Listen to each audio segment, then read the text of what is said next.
In the name of God, the compassionate, the merciful. Good day, everybody. Hope you are doing great.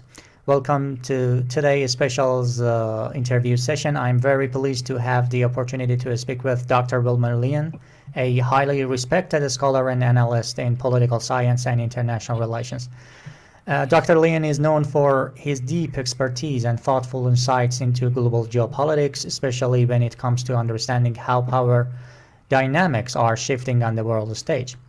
With his extensive knowledge of the complexities of global politics, Dr. Leon has made significant contributions to both academic and public discussions. He's tackled critical topics like the decline of American influence, the rise of a multipolar world, and the changing of diplomacy in solving global challenges. His work has been featured in many well-known media outlets, solidifying his reputation as a trusted voice in this field. Today, we are excited to dive into Dr. Leon's perspectives on the pressing issues facing our world and his thoughts on the future of international relations. And specifically, the news that is very important these days in the discussion, the discussion about the Zangezur Corridor and the U.S. involvement. Thank you so much again, Dr. Wilmer Leon, and good to be with you.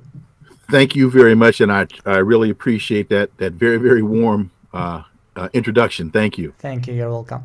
In recent years, the Zangezur Corridor has emerged as one of the most strategic projects in the South Caucasus region, actually, capturing the attention of analysts and policymakers alike. Designed to connect Azerbaijan to Nakhchivan and subsequently to Turkey and Europe, this corridor not only plays a vital role in the economic and geopolitical transformations of the region, but also stands as a focal point for competition among global and regional powers. Among this, the role of the United States is supporting this project, and its effort to maintain influence in the region has become a topic requiring in-depth analysis.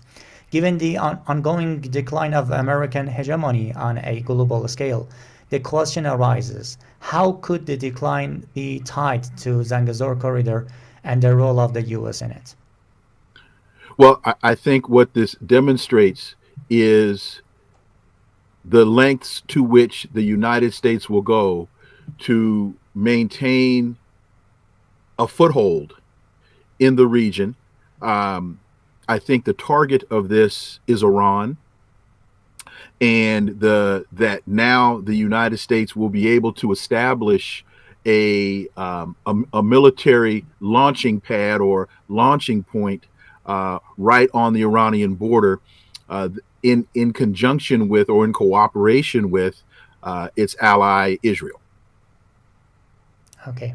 And considering Iran's role as a regional power, what strategies could it adopt to protect its interest in light of developments related to the Zangezur Corridor and foreign interventions such as that of the U.S.? Can Iran leverage this situation to enhance its position in the region? Now that one is probably a little bit beyond my area of expertise, other than to be able to say that as Iran speaks and strengthens its relationships with members of the resistance, that this is another example. I think Iran would be able to demonstrate that this is another example of how, when you're negotiating with the United States, you really have to pay attention to be sure that both hands are always on the table. You can see, because obviously the United States is not negotiating from a position of really trying to eliminate conflict. The United States is always negotiating from a position of enhancing leverage. And what we see here is an example of the United States forming relationships, leveraging relationships, always in the context of what's in the best interest of the United States, which then winds up being to the detriment of countries such as Iran. Mm-hmm. And do you believe that the Zangezur Corridor shift the balance of power in the region? And if so, In what direction will it change occur? I don't think it shifts the balance of power. What I think it demonstrates a change in that direction, but I don't think that it could be considered a shift in the balance of power. Um, from what I understand, Iran has sent troops to the border in that area, um, and but it gives the United States another element of leverage that it did not have prior to the creation of this agreement. Mm-hmm. But And then I wouldn't say it shifts the balance of power. it doesn't shift. I don't, not yet. Mm-hmm. Okay. And um, actually, what do you envision the future global order will look like, and what are the key challenges that lie ahead? Well, I think this is a project the of many more or attempted projects to come, where the United States, under the pretext of developing energy agreements and other types of economic agreements, is actually continuing to try to expand its influence, expand its hold in areas. Now they're saying that the U.S. military will not be involved; that it'll be private contractors that will be responsible for maintaining peace in the region. So this is the expansion of, or the projection of military power through the private sector under the pretext of energy agreements and other types of commercial agreements that will only be the precipitant to potential conflict. And Okay. I think there are parallels that can be drawn between what's happening here and what we're seeing happening in Ukraine. Mm-hmm. Could you please explain more about that? Well, I believe that Ukraine and even Secretary of State Rubio admitted that Ukraine is a proxy war, that the United States is using Ukraine as its proxy to draw Russia into a conflict. And so I see the creation of this corridor, um, and through Armenia, as using this corridor as a proxy, um, to establish a foothold on the Iranian border that can be used to launch drones and other military, and engage in other military activity against Iran. From what I understand, Israel did use this region in its most recent conflict with Iran. So all this is really going to do, as I see it, is solidify that relationship, solidify that position, and be the precipitant to potential conflict in the future. And could you please tell me that is there any threats for the region and specifically for Iran uh, to, I mean, the interference of the U.S. in the region? Well, I think anytime you have an adversary establishing positions on your border, you've got a problem on your hands. The question, I think, becomes, and again, because if we go back to probably 6 months before the Russian military intervention in Ukraine, remember, Ukraine sent about 80,000 troops to the border with Russia before the conflict even started. And I believe that President Putin called then President Biden and said, "You've got to get these troops out of here, or my response will be asymmetrical and disproportionate." Um, so I see this as a similar type of act, and I don't think that there will be an immediate um, conflict, but I see the United States as hedging its bets and preparing itself for for a conflict in the future. And when that happens, whether it's tomorrow or whether it's 1,000 tomorrows, that I don't know. But it does seem as though the United States, along with its ally Israel, are trying to create a space for themselves to be able to attack Iran from another angle. Is it a sign for declining the American power, or it is a strategy that they are following? I think it can be both, because we know that all of these countries, they engage in war games. They engage in I'm drawing a blank on the word I want to use, but they scheme and they plan and they run these simulations,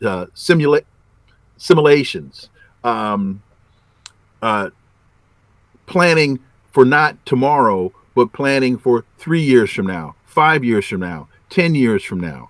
And so this I see as the United States realizing, as they are getting weaker in certain areas, that they then need to project their power and they need to establish footholds in other areas. So that's why I say, to your question, both can be true at the same time. It can be a sign of decline as the United States is losing leverage in certain areas in the region, and in facing that reality, they are looking for other areas where they will be able to project power.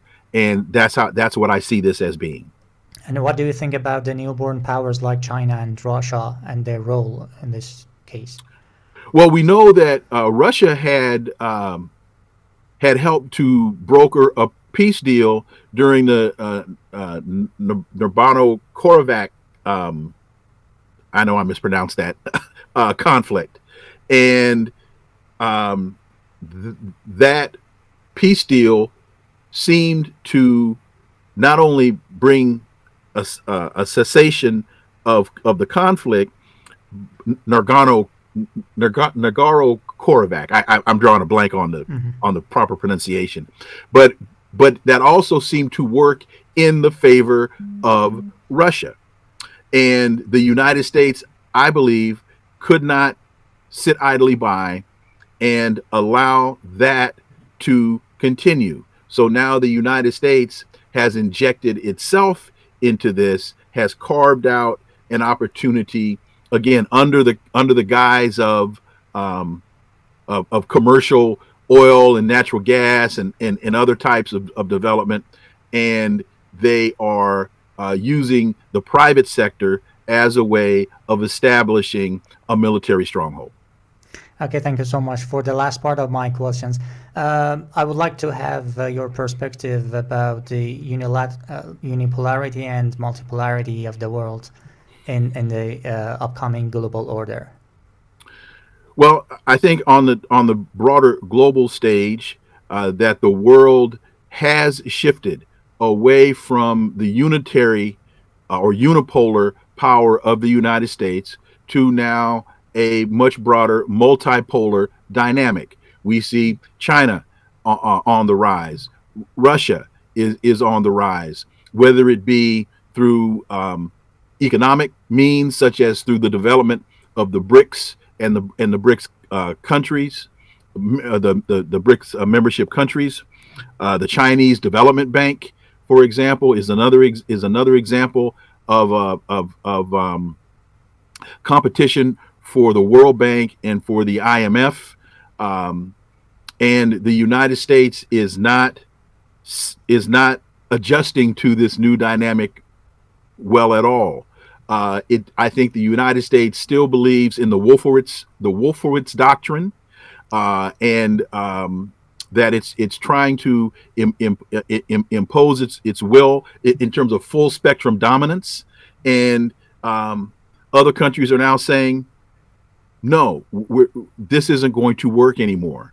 And the United States is trying to use its sanctions regime, is trying to use the power of the dollar as a way of leveraging countries. But we look at what India's response to this is, and we look at what other countries, how other countries are responding to this.